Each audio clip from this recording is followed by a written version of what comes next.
Hello students, welcome on my YouTube channel Burnol science and this is me Gyanu Modi. तो आज का ये video हमारा एक धमाकेदार वीडियो होने वाला है, क्योंकि आज जो टॉपिक हम लोग आ रहे हुआ है कॉम्बिनेशन ऑफ एरर। तो चलिए आज सीखते हैं क्या होता है कॉम्बिनेशन ऑफ एरर्स।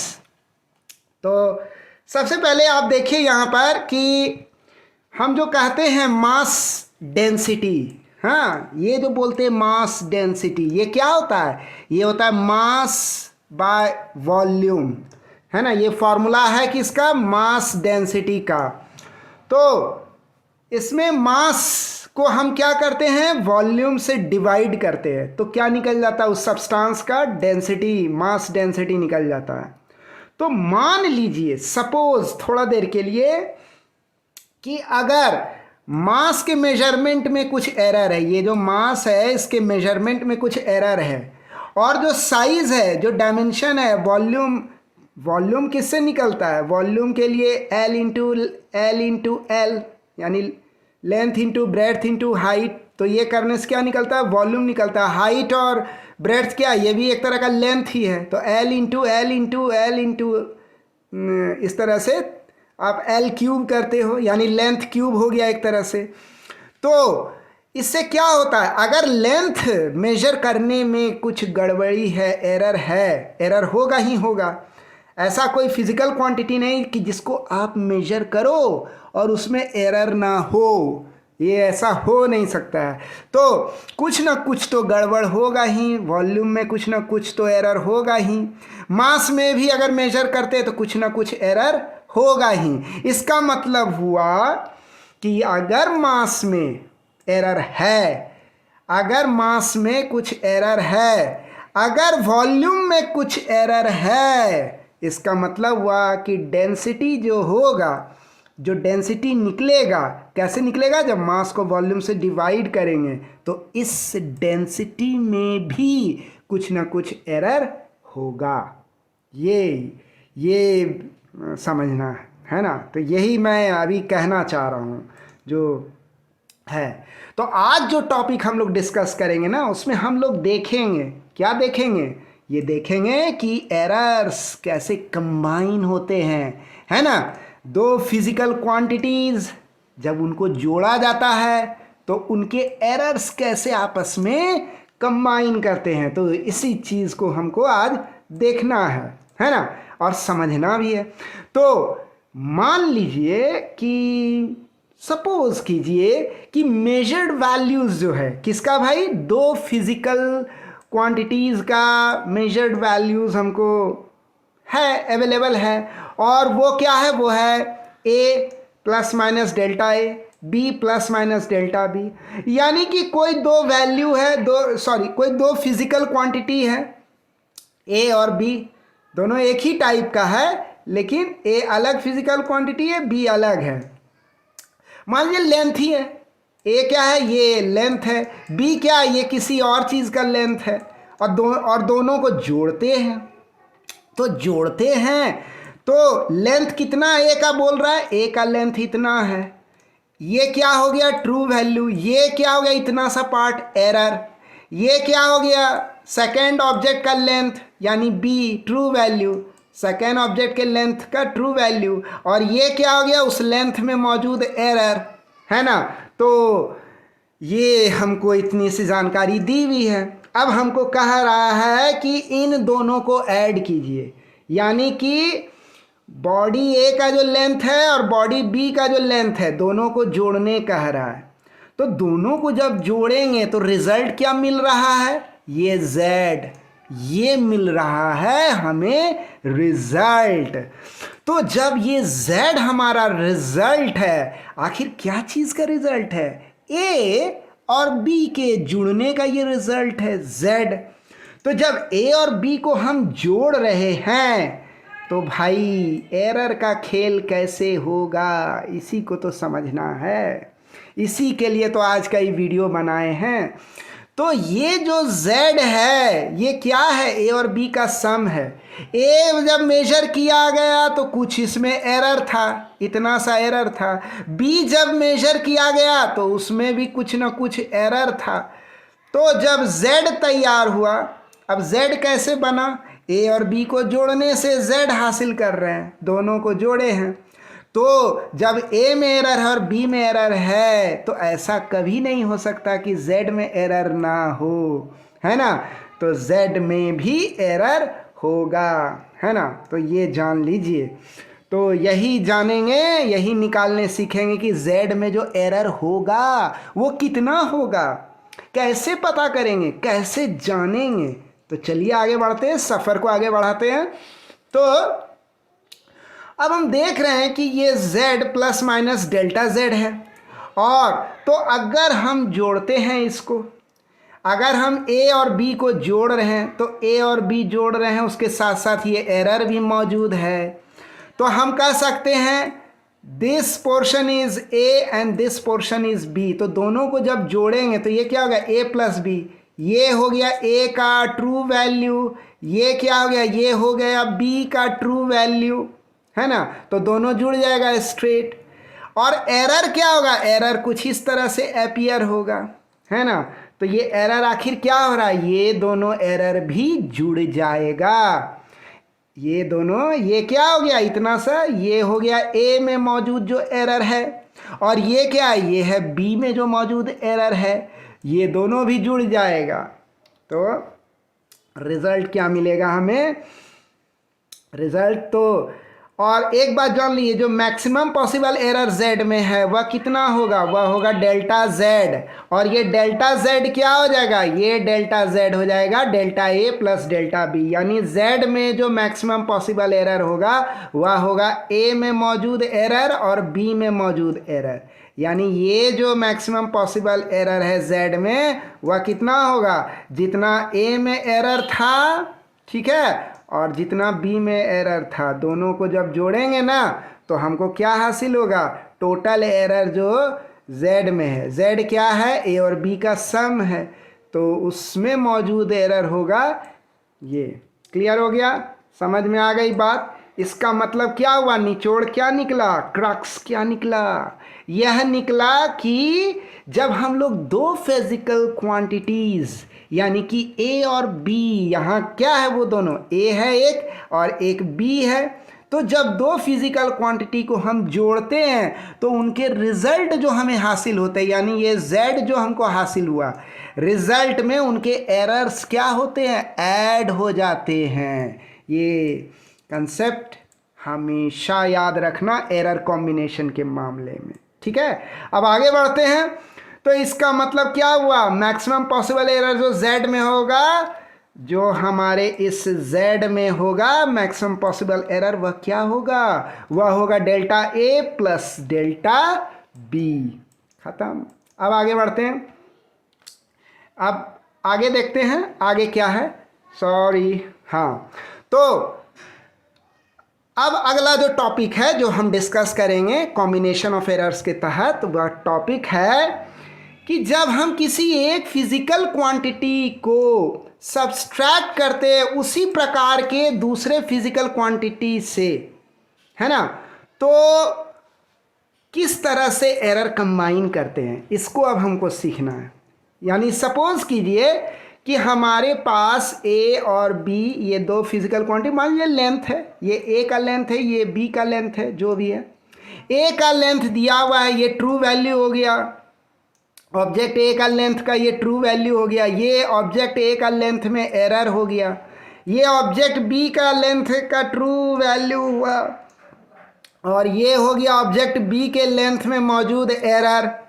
तो अब हम क्या करेंगे ना, अब सपोज कर लीजिए कि हम लोग क्या करने जा रहे हैं, हम लोग सब्सट्रैक्ट करने जा रहे हैं। हम लोग क्या सब्सट्रैक्ट करने जा रहे हैं, हम लोग b को सब्सट्रैक्ट करने जा रहे हैं a से, है ना, b को हम लोग सब्सट्रैक्ट करने जा रहे हैं a से। तो रिजल्ट क्या मिल रहा है हमें, रिजल्ट हमें मिल रहा है z। तो ये हमको जब रिजल्ट मिल रहा है तो हम स्ट्रेट अवे कह सकते हैं z is equal to a minus b। हम लोग तब कह सकते हैं z is equal to a minus b। यानी कि अब हम कह सकते हैं कि सब्सट्रैक्शन के हिसाब से हम कह सकते हैं कि z जो हम हासिल करेंगे, ये जो रिजल्ट हासिल किए, कब? जब ए में किसको घटाएं? बी को घटाएं। तो ए में बी को घटाएं। अब इसको हम लोग जब आगे सॉल्व करते तो क्या पाते हैं? तो हम लोग पाते हैं ए माइनस बी। ए माइनस बी, ए क्या है? ऑब्जेक्ट ए का ट्रू वैल्यू है उसके लेंथ का, ऑब्जेक्ट बी के लेंथ का ट्रू वैल्यू बी है, तो ए माइनस बी। और यहाँ ये क्या हो रहा है? एरर्स पे क्या असर पड़ रहा है? तो ए का जो एरर है ना वह क्या हो रहा है? जुड़ गया बी के एरर के साथ। इसका मतलब क्या हुआ? जब हम a में b माइनस करेंगे और z हासिल करेंगे तो z में मौजूद एरर कितना होगा? वो एरर उतना ही होगा जितना कि सम होगा किसके एरर का? a के एरर का और b के एरर का। यानी कि a का एरर और b का एरर जोड़ देंगे तो हमको z में मौजूद एरर का निकल जाएगा, है ना। यही इसका निचोड़ हुआ। यानी निचोड़ क्या निकला? इसका निचोड़ यही निकला कि जब एक फिजिकल क्वांटिटी को दूसरे फिजिकल क्वांटिटी में सब्सट्रैक्ट करते हैं तो उनके जो एरर्स होते हैं ना वो ऐड हो जाते हैं। तो ये निचोड़ निकला। आप दो फिजिकल क्वांटिटी को ऐड करो या फिर एक फिजिकल क्वांटिटी को दूसरे फिजिकल क्वांटिटी में आप सब्सट्रैक्ट करो, दोनों केसेस में क्या देखने को मिलेगा? दोनों केसेस में ये देखने को मिलेगा कि उनका जो एरर है, जैसे ए में जो एरर है और जो बी में जो एरर है, तो दोनों एरर क्या हो जाएगा? ये दोनों डेल्टा ए, यहाँ भी है डेल्टा ए, तो दोनों एरर जो है जुड़ जाएगा। ये देखो यहाँ एरर जुड़ गए, है ना। जो रिजल्ट है सम जो है z, उसमें जो एरर मौजूद होगा यानी डेल्टा z एरर मौजूद होगा, तो वो कैसे निकलेगा? जब हम a में मौजूद एरर और b में मौजूद एरर, दोनों एरर को जब जोड़ देंगे तो हमको हासिल होगा। क्लियर हो गया? चाहे आप ऐड करो या सब्सट्रैक्ट करो, एरर जो होते हैं हमेशा हमेशा दोनों कंडीशंस में ऐड ही होते हैं। क्लियर? चलिए, तो ये हम लोग समझ में आया। तो हम लोग फाइनली कह सकते हैं वही बात यहाँ लिखा गया है। क्या कहा गया है? कि दो क्वांटिटीज़ को चाहे आप ऐड कीजिए या सब्सट्रैक्ट कीजिए, एब्सोल्यूट एरर जो होता है फाइनल रिजल्ट में वह दरअसल में सम होता है उन एब्सोल्यूट एरर्स का जो इंडिविजुअल क्वांटिटीज़ में है, जो पेरेंट इंडिविजुअल क्वांटिटीज़ है उनमें, हाँ, वो सारे एरर्स जुड़ेंगे, तब जा कर के वो रिज़ल्ट जो हुआ, सम जो हुआ या डिफरेंस जो हुआ, उसमें एरर निकल पाएगा। अब हम लोग आते हैं न्यूमेरिकल है। न्यूमेरिकल क्या है देख लीजिए। कह रहा है कि एक थर्मामीटर है, उससे टेम्परेचर नापा गया दो बॉडीज़ का, और क्या टेम्परेचर है? पहला बॉडी का टेम्परेचर है 20 डिग्री। ये क्या हो गया 20 डिग्री? तो ये हो गया T1 टेम्परेचर, फर्स्ट बॉडी का टेम्परेचर का ट्रू वैल्यू हो गया, और प्लस माइनस 0.5 डिग्री सेल्सियस। तो ये क्या हो गया 0.5 डिग्री, ये एरर हो गया। यानी पहला बार रीडिंग लिया उसमें एरर इतना पाया गया। फिर दूसरे ऑब्जेक्ट का रीडिंग ले रहे हैं, दूसरे बॉडी का रीडिंग, उसमें जो है ट्रू वैल्यू 50 डिग्री और एरर 0.5 डिग्री। ठीक है, तो बोल रहा है बताइए टेम्परेचर डिफरेंस कितना होगा और एरर कितना होगा, जो डिफरेंस निकलेगा उसमें एरर कितना होगा। तो हम कह सकते हैं टेम्परेचर डिफरेंस क्या हो जाएगा? T2 माइनस T1, यानी 50 डिग्री माइनस 20 डिग्री। तो एरर के साथ क्या होगा? तो ये हो जाएगा 50 degree Celsius minus 20 degree Celsius plus minus, ये क्या चीज़ का पहचान है कि ये एरर है, तो इतना सा पार्ट एरर है। ये एरर किस में है? ये एरर T1 का एरर है ना, सॉरी T2 का एरर है, और ये किसका एरर है? ये T1 का एरर है। तो दोनों एरर जुड़ जाएगा, क्योंकि दोनों एरर जुड़ जाएगा तो फाइनल हमको टेम्परेचर क्या मिलेगा? वो मिलेगा 30 degree Celsius plus minus 1 degree, है ना। ये एरर हो गया आपका 1 डिग्री सेल्सियस, ये एरर हो गया। यानी जो रिजल्ट है, यानी जो फाइनल टेम्परेचर हमको मिला T डैश, उसमें कितना का एरर मौजूद होगा? तो उसमें प्लस माइनस 1 डिग्री सेल्सियस का एरर मौजूद होगा। तो चलिए अब हम लोग आगे बढ़ते हैं, आगे देखते हैं क्या है सीखने को। अब आता है कॉम्बिनेशन ऑफ एरर्स। जब एक फिजिकल क्वांटिटी को हम दूसरे फिजिकल क्वांटिटी के द्वारा मल्टीप्लाई करते हैं या उसके साथ जब मल्टीप्लाई करते हैं, एक फिजिकल क्वांटिटी को दूसरे फिजिकल क्वांटिटी के साथ मल्टीप्लाई करते हैं, तो एरर का क्या खेल होता है वही देखना है। तो मान लीजिए दो फिजिकल क्वांटिटी ए और बी है, दोनों को क्या कर रहे हैं, मल्टीप्लाई कर रहे हैं, और रिजल्ट क्या मिल रहा है, जेड मिल रहा है। तो अब डिराइव करना है, हमको पता लगाना है, डिराइव करना है कि जेड में कितना एरर होगा। ए में अगर प्लस माइनस डेल्टा ए एरर है, बी में अगर डेल्टा बी एरर है, तो जेड में कितना एरर होगा, कैसे पता करेंगे, कैसे कैलकुलेट करेंगे। तो मान लीजिए हम मल्टीप्लाई करते हैं, कुछ इस तरह से सीन दिखाई देगा।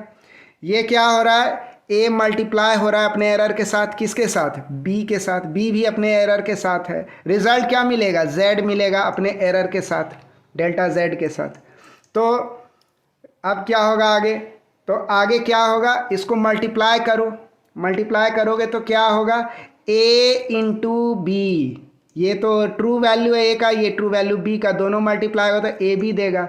फिर कौन मल्टीप्लाई करेगा, डेल्टा ए बी के साथ, तो रिजल्ट ये आया। फिर कौन मल्टीप्लाई करेगा उसके बाद ए जो है वह मल्टीप्लाई करेगा डेल्टा बी के साथ, रिजल्ट ये होगा। फिर कौन मल्टीप्लाई करेगा, डेल्टा ए डेल्टा बी के साथ, तो रिजल्ट ये आएगा।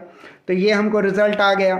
अब क्या होगा नेक्स्ट, अब क्या कह रहा है, डिवाइड कीजिए लेफ्ट हैंड साइड को जेड से, जो हमारा लेफ्ट हैंड साइड है ये पोर्शन, इसको जेड से डिवाइड करने का रहा, और राइट हैंड साइड को ए बी से। अरे भाई अगर इस साइड हम z से डिवाइड करेंगे तो इस साइड भी तो हमको z से डिवाइड करना होगा, और z क्या है, इस साइड z बराबर z is equal to a b.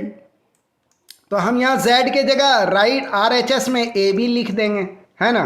तो इस तरह से अब आगे प्रोसीड करेंगे तो ये इक्वेशन ऐसा बन जाएगा, है ना।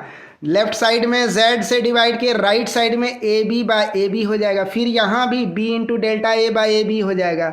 सब में देखो यहाँ ए बी चला, क्योंकि इधर भी z से डिवाइड किया और z है ए बी, तो सब टर्म के नीचे, हर एक टर्म के नीचे ए बी आ गया, और यहाँ नीचे क्या आ गया, z आ गया, है ना।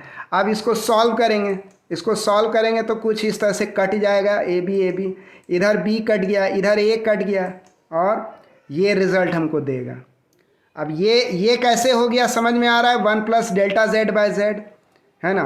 तो ये क्लियर है। अब आते हैं ए बी कट गया तो ये 1 हो गया, प्लस माइनस ये हो गया डेल्टा ए बाय ए, ये हो गया डेल्टा बी बाय बी, ये हो गया delta A by A into delta B by B. अब इसको जब हम लोग सॉल्व करेंगे तो इसको क्या देख रहे हैं हम, इसमें एक गजब चीज़ होते देख रहे हैं। क्या देख रहे हैं, एक बात जान लीजिए कि ये जो एरर है, एरर जो होता है ना वो अपने ट्रू वैल्यू के सामने बहुत छोटा होता है। एरर जब भी होता है वो अपने ट्रू वैल्यू के सामने बहुत ही छोटा होता है, वो स्मॉल क्वांटिटी होता है। और जब दो छोटे क्वांटिटी को हम गुना करते हैं, उनको मल्टीप्लाई करते हैं, तो नियम क्या है, दो स्मॉल क्वांटिटी को आप मल्टीप्लाई करोगे ना तो रिजल्ट जो है वो और भी स्मॉल हो जाता है, और भी छोटा हो जाता है रिजल्ट, है ना। तो इसका मतलब क्या हुआ, ये छोटा और दोनों मल्टीप्लाई और छोटा, तो ये क्या हो गया, ये हो गया हमारा, इसको हम नेगलेक्ट कर सकते हैं, delta A into delta B को हम नेगलेक्ट कर सकते हैं कि ये बहुत ही छोटा क्वांटिटी है। इसको नेगलेक्ट करेंगे तो ये क्या हो जाएगा, ये पूरा का पूरा ये वाला पार्ट जो है, ये वाला पार्ट क्या हो जाएगा, ज़ीरो हो जाएगा, ये ज़ीरो हो जाएगा। इसको नेगलेक्ट कर सकते हैं, तो ये ज़ीरो कर दिया हमने यहाँ। बाकी पार्ट ये इस तरह से उतर आएगा, 1 कट जाएगा, कैंसिल, तो बच क्या गया, delta z by z plus और डेल्टा ए बाय और डेल्टा बी बाय बी। तो ये जो डेल्टा जेड बाय जेड है ये क्या है, ये रिजल्ट जो है दोनों प्रोडक्ट का जो रिजल्ट है, यानी कि z is equal to a into b, a into b का प्रोडक्ट क्या हो गया, z हो गया। तो ये क्या है, ये z में मौजूद रिलेटिव एरर है, और ये क्या है, ये a में मौजूद रिलेटिव एरर है, और ये क्या है, ये b में मौजूद रिलेटिव एरर है। तो इससे क्या निचोड़ निकला, क्या क्रक्स निकला, तो निचोड़ यही निकला कि जो z में जो एरर होता है ना वो किसके बराबर होगा, हम कंक्लूड कर सकते हैं, हम कह सकते हैं कि जब हम दो फिजिकल क्वांटिटी को मल्टीप्लाई करते हैं आपस में, यानी एक फिजिकल क्वांटिटी को दूसरे फिजिकल क्वांटिटी के साथ जब मल्टीप्लाई करते हैं ना, तो उसका जो रिजल्ट हासिल होता है, यानी उसका जो प्रोडक्ट हासिल होता है उसमें कितना एरर होगा, तो उसमें क्या होगा ना, दोनों जो a और b को मल्टीप्लाई कर रहे हैं उन दोनों का जो अपना इंडिविजुअल रेस्पेक्टिव एरर होगा ना, रिलेटिव एरर जो होगा, सॉरी, उनका जो अपना हर एक का जो रेस्पेक्टिव रिलेटिव एरर होगा वो आपस में जुड़ जाएगा। यानी ए का जितना रिलेटिव एरर होगा और बी का जितना रिलेटिव एरर होगा वह दोनों जुड़ जाएगा, वह दोनों रिलेटिव एरर जुड़ जाएगा और किसके रिलेटिव एरर के बराबर हो जाएगा, वो जो प्रोडक्ट है उसमें जितना रिलेटिव एरर होगा उसी के बराबर हो जाता है। प्रोडक्ट क्या है, जेड है, तो जेड का जितना रिलेटिव एरर होगा ना वो जो है ए के रिलेटिव एरर और बी के रिलेटिव एरर को जोड़ने से निकल जाएगा।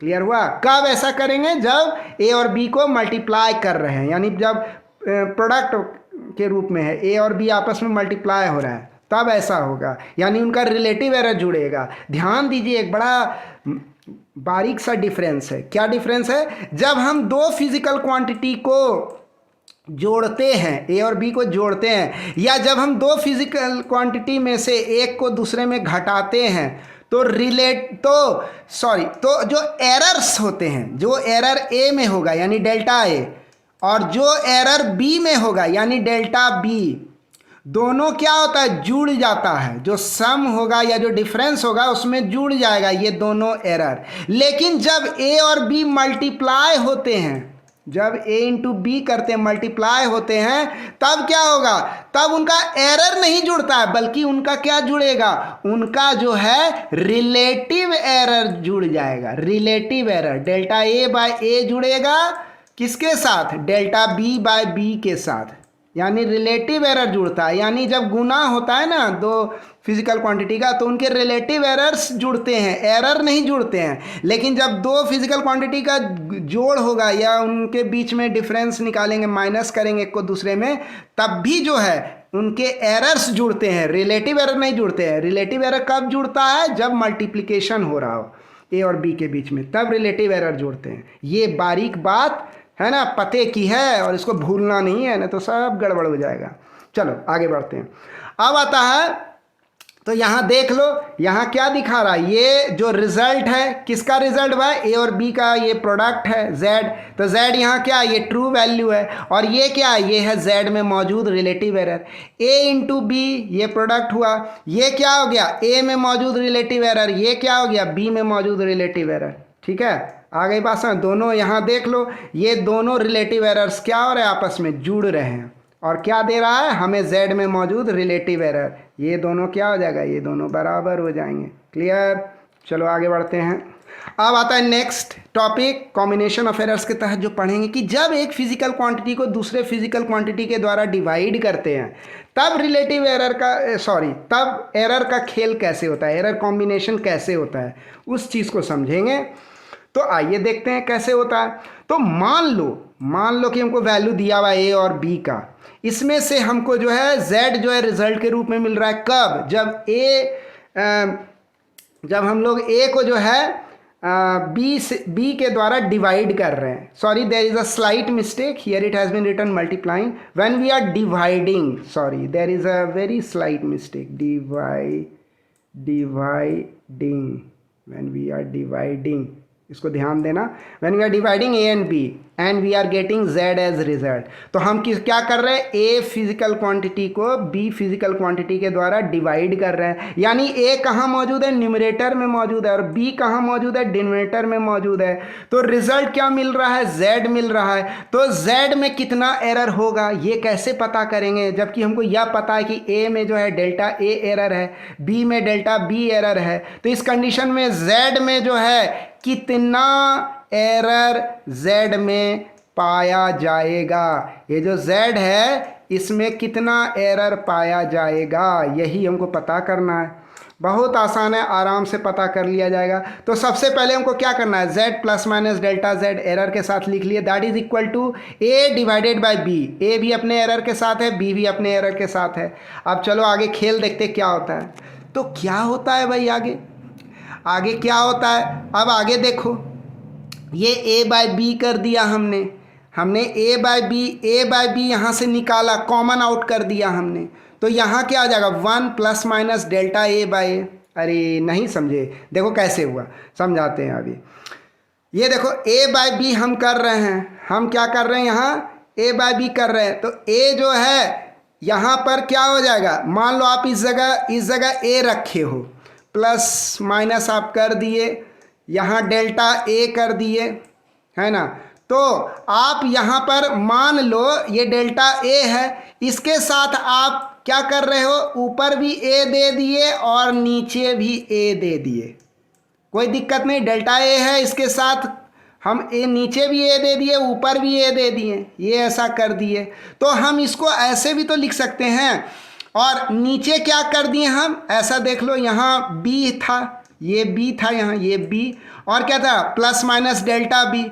तो हम यहाँ पर क्या करेंगे, प्लस माइनस डेल्टा बी, और इसके साथ क्या कर देंगे, इसके साथ भी कर देंगे बी बाय बी।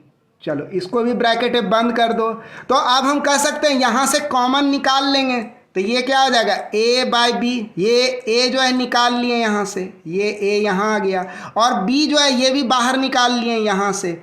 यहाँ क्या बच गया, यहाँ 1 बच गया, यहाँ भी 1 बच गया, यही 1 यहाँ लिख दिए, ये 1 यहाँ लिख दिए, और एक बी कॉमन है तो ये आ गया इस जगह। ये नीचे वाला बी रह गया और ये नीचे वाला ए रह गया, ये नीचे वाला ए रह गया और ये नीचे वाला बी रह गया। क्लियर हुआ, अब समझ में आया कैसे हुआ। तो चलो यहाँ तक समझ गए, अब आगे इसको फिर सॉल्व करेंगे फर्दर। तो ये क्या हो जाएगा, ए बाय बी। तो ये जो नीचे जो पार्ट है, आप गौर से देखो, ये वाला पार्ट जो है, इसको क्या किया, हम ले करके ऊपर चले गए, ऊपर चले गए तो ये -1 हो जाएगा। इतना सा पोर्शन को ऊपर लाए हैं तो ये -1 हो जाएगा पावर। जब -1 हो जाएगा तो उसके बाद हम क्या करेंगे, हम कह सकते हैं बाइनोमियल थ्योरम के आधार पर, बाइनोमियल थ्योरम का आधार क्या कहता है, 1 + x। जब हम लोग 1 + x करते हैं to the power n, that will equal to 1 + nx होता है। ये बाइनोमियल थ्योरम का नियम है। तो इसका मतलब क्या हुआ, ये -1 जो होता है ये यहाँ आ जाएगा, सामने आ जाएगा, है ना। ये इतना सा पार्ट x के तरह बिहेव कर रहा है, ये 1 के तरह बिहेव कर रहा है, ये 1, तो ये x उतर गया, और ये पावर क्या हुआ, ये सामने आ गया। तो जैसे n सामने आ गया, ये पावर सामने आ गया। अब इसको जब हम लोग सॉल्व करेंगे तो हम कह सकते हैं इसको a बाय बी, और ये सॉल्व किए, और इसको जब सॉल्व किए तो क्या हो गया, 1 + डेल्टा बी बाय बी, क्योंकि -1 जो है ये ख़त्म हो जाएगा, इसको हटा देंगे। क्यों हटा देंगे, मल्टीप्लाई होगा इसके साथ, तो ये क्या देगा, डेल्टा बी बाय बी। इस साइंस का कोई वैल्यू नहीं है क्योंकि यहाँ खुद पहले से प्लस माइनस है, तो ये रह जाएगा इसी तरह से, ठीक है, एरर है ये। तो अब इसको आगे बढ़ेंगे हम लोग, अब इसको आगे बढ़ाएंगे कैलकुलेशन को। तो हम कह सकते हैं लेफ्ट हैंड साइड को अगर हम z से डिवाइड कर दें, ये जो z है इससे अगर हम LHS को डिवाइड कर दें, और RHS को जो है राइट हैंड साइड को हम a बाय b से इसको डिवाइड कर दें, तो कैसा रहेगा, z से। अब बोलोगे राइट हैंड साइड को a बाय b से क्यों डिवाइड किए, तो अगर हम इधर z से डिवाइड करते हैं तो इधर भी हमको z से डिवाइड करना होगा, सब कुछ बराबर रखना होगा। अगर इधर हम z से करते हैं तो राइट हैंड साइड में भी z करना होगा, लेकिन राइट हैंड साइड में z कोई है ही नहीं, सब या तो a है या तो b है। तो z इज इक्वल टू क्या है, a × b है। z क्या है, a और b का प्रोडक्ट है। तो हम राइट हैंड साइड में क्या z क्या है, वह a/b, यानी कि a डिवाइडेड बाय b, ये है। सॉरी आई मेड मिस्टेक, ये z is equal to a by b. z क्या है, a बाय बी है। तो z a बाय बी है, तो हम क्या किए, लेफ्ट हैंड साइड में z लिख दिया, और राइट हैंड साइड में जो है डिवाइड कर रहे हैं z से ही, यानी a बाय बी से डिवाइड कर रहे हैं। तो जब इसको सॉल्व करेंगे हम लोग, इसको जब हम लोग सॉल्व करेंगे तो b क्या होगा, ऊपर चला जाएगा, a नीचे रह जाएगा। तो फाइनली हमको कैसा दिखेगा, ये a बाय बी है, तो b ऊपर गया, a नीचे आया। तो यहाँ देख लो, यहाँ b ऊपर चला गया, a नीचे आ गया। अब क्या होगा इसके बाद, खच, ये देखो, ये गया, यहाँ z गया, ख़त्म, ये गया, ख़त्म, ये भी ख़त्म, ये भी ख़त्म, ये भी ख़त्म, ये भी ख़त्म, इतना सारा ख़त्म हो गया। अब क्या बच गया, तो इधर बच जाएगा 1 ± डेल्टा z बाय z। इधर क्या बच गया, ये सब कट करके 1 रह गया। हाँ, इतना सा जो पोर्शन है ये क्या हो गया, ये कट करके सीधा 1 हो गया। बच गया एक पार्ट ये और दूसरा पार्ट ये बच गया। तो अब हम क्या कह सकते हैं फाइनली, तो हम कह सकते हैं इस दोनों को मल्टीप्लाई करेंगे हम, तो मल्टीप्लाई करेंगे तो हमको रिजल्ट ये आएगा। गौर से देखो, रिजल्ट ये आएगा। एक बार इस दोनों को जो है 1 से मल्टीप्लाई करेंगे, फिर इस दोनों को जो है इससे मल्टीप्लाई करेंगे, तो हमको फाइनल रिजल्ट ये मिलेगा। नहीं आया समझ में? तो देखो कैसे, पहले 1 इंटू 1 करेंगे तो ये क्या हो गया, 1 इंटू 1 हो गया। फिर जो है डेल्टा ए बाई ए को 1 से मल्टीप्लाई करेंगे तो रिजल्ट क्या आया, डेल्टा ए बाई ए। फिर क्या करेंगे, 1 को जो है डेल्टा बी बाई बी से मल्टीप्लाई करेंगे तो क्या आ जाएगा, डेल्टा बी बाई बी आ जाएगा। फिर क्या करेंगे, डेल्टा ए बाई ए को डेल्टा बी बाई बी से मल्टीप्लाई करेंगे तो हमको फाइनल ये आ जाएगा। तो ये हो गया हमारा। अब जब इसको सॉल्व करते हैं तो हमको क्या आता है, गौर से देखो, ये 1 1 कट जाएगा, है ना। आंसर क्या है, डेल्टा जेड बाई जेड, ये हो गया डेल्टा ए बाई ए, हो गया डेल्टा बी बाई बी, और ये हो गया डेल्टा ए इंटू डेल्टा बी। तो डेल्टा ए क्या है, डेल्टा ए के अगेंस्ट में बहुत छोटा क्वांटिटी है। डेल्टा ए की औकात नहीं है कुछ भी ए के सामने। डेल्टा बी की भी औकात बहुत कम है, यानी डेल्टा ए और डेल्टा बी छोटा है। तो ये छोटू छोटू ये जो भी है डेल्टा ए इंटू डेल्टा ए, इसको जब आपस में मल्टीप्लाई करेंगे ना, जब छोटे क्वांटिटी को डेल्टा ए को छोटे से एरर को जो ए में है और छोटे से एरर जो बी में है, दोनों को जब मल्टीप्लाई करेंगे तो हमको जो रिजल्ट मिलेगा ना वह बहुत छोटा होगा। इतना छोटा होगा कि हम उसको नेग्लेक्ट कर सकते हैं, यानी कि ये पूरा पार्ट क्या हो जाएगा, ज़ीरो हो जाएगा, है ना। तो इतना सा पोर्शन क्या हो जाएगा, ज़ीरो हो जाएगा। यही बात यहाँ कहा गया है कि ये एरर्स जो होते हैं काफ़ी छोटे हैं ए और बी के सामने। तो ये लार्ज ए और बी है, डेनोमिनेटर भी बड़ा है, ए और बी बड़ा है, और ये तो छोटा है ही। तो ये क्या हो जाएगा, पूरा का पूरा ये जो पार्ट है ज़ीरो के लगभग हम मान लेंगे, यानी इसको नेग्लेक्ट कर देंगे, ये गायब कर दिए, ख़त्म कहानी। तो ये गायब हो गया, तो बच क्या गया, डेल्टा जेड बाई जेड, यानी कि जो जेड में रिलेटिव एरर है वो किसके बराबर होगा, जो ए में रिलेटिव एरर और जो बी में रिलेटिव एरर है। इसका मतलब क्या हुआ, मल्टीप्लिकेशन की तरह भी इसमें भी वही हो रहा है। यानी इस निचोड़ क्या निकला, मल्टीप्लिकेशन में भी हम लोग देख रहे थे क्या हो रहा था, मल्टीप्लिकेशन जब हो रहा था ए और बी का, तो उसमें भी दोनों के रिलेटिव एरर्स रिजल्ट में ऐड हो रहे थे, प्रोडक्ट में ऐड हो रहे थे। और जब डिवीजन होता है ए का बी के द्वारा, तो इसमें भी क्या देखते हैं, दोनों रिलेटिव एरर जो हैं, ए के रिलेटिव एरर और बी के रिलेटिव एरर दोनों आपस में जुड़ रहे हैं। और ये किसके बराबर होगा, ये जो भी रिजल्ट आ रहा है उसके रिलेटिव एरर के बराबर होगा। दोनों को जो जोड़ के निकलेगा रिलेटिव एरर, वो रिजल्ट के रिलेटिव एरर के बराबर होगा। और एडिशन सब्सट्रैक्शन में क्या हो रहा था, वहाँ रिलेटिव एरर का खेल नहीं हो रहा था, वहाँ सिर्फ एरर का खेल हो रहा था। वहाँ आपस में कौन जुड़ रहे थे, सिर्फ एरर जुड़ रहे थे। तो ये हमेशा ध्यान में रखना कि जब दो वैल्यूज़, दो फिज़िकल क्वांटिटीज़ जो सेम काइंड के हैं, उनको जब आपस में जोड़ते हैं हम लोग, तो उनके क्या होते हैं, उनके रिलेटिव, उनके एरर्स ऐड होते हैं, सॉरी, उनके एरर्स हमेशा ऐड होते हैं। और जब दो क्वांटिटीज़ को मल्टीप्लाई करते हैं या उनको डिवाइड करते हैं तो उनके रिलेटिव एरर्स हमेशा ऐड होते हैं। तो ये ध्यान में रखना, ये स्लाइड डिफरेंस बहुत ज़रूरी है ना। ये देख लो, ये क्या है, ये z है, z का ट्रू वैल्यू यानी जो रिज़ल्ट है उसका ट्रू वैल्यू है। ये z जो रिज़ल्ट मिला हमें a बाई बी करने पर, उससे जो रिज़ल्ट मिला उसका रिलेटिव एरर है, रिज़ल्ट का रिलेटिव एरर है। ये क्या है, ये हुआ a बाई बी, ये आपका ट्रू वैल्यू हो गया, है ना, ए का ट्रू वैल्यू, ये बी का ट्रू वैल्यू, ये हो गया ए में मौजूद रिलेटिव एरर, ये हो गया बी में मौजूद रिलेटिव एरर। क्लियर हो गया हमको तो फाइनली हम लोग कंक्लूड कर सकते हैं कि मल्टीप्लिकेशन और डिवीजन में क्या होता है, रिलेटिव एरर जो होता है z का, वह किसके बराबर होता है, वह a और b के रिलेटिव एरर्स के सम के बराबर होता है। चलिए, ये बात अब आप क्लियर हो गई, कोई परेशानी नहीं है। तो आपको यह वीडियो कैसा लगा, अच्छा लगा? ये था हमारा पार्ट 9 कॉम्बिनेशन ऑफ एरर्स। इसमें हम सिखाएं कैसे एरर्स को कंबाइन करते हैं। तो आप ये यूनिट एंड मेजरमेंट चैप्टर 1 जो है उस सीरीज़ में आप जाइए, प्लेलिस्ट में जाइए, हमारा प्लेलिस्ट का नाम है यूनिट्स एंड मेजरमेंट।